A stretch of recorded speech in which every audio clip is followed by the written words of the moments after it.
അസ്സലാമു അലൈക്കും വറഹ്മത്തുള്ളാ. ഹബീബുമാരെ, Tirurangadi division SSFൻ്റെ president Suhail ഫാദിലിയുടെ 7 വയസ്സുള്ള മകൻ ആരോഗ്യപരമായ ചില പ്രയാസങ്ങളാൽ വെന്റിലേറ്ററിലാണുള്ളത്.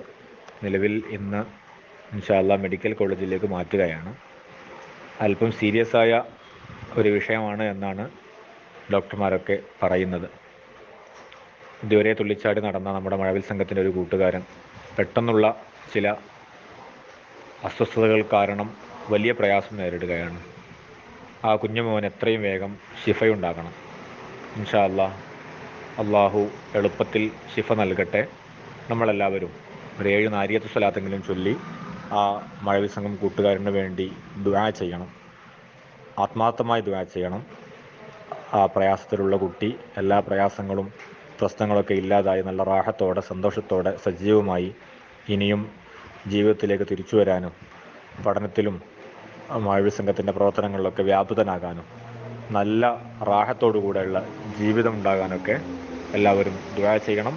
അള്ളാഹു എല്ലാവിധ ഖൈറും ബർക്കത്തും റാഹത്തും സന്തോഷമൊക്കെ നൽകട്ടെ. ആജിലായ ശിഫ നൽകി ആ കൂട്ടുകാരനെ അള്ളാഹു അനുഗ്രഹിക്കട്ടെ ഇൻഷാ അല്ലാഹ്.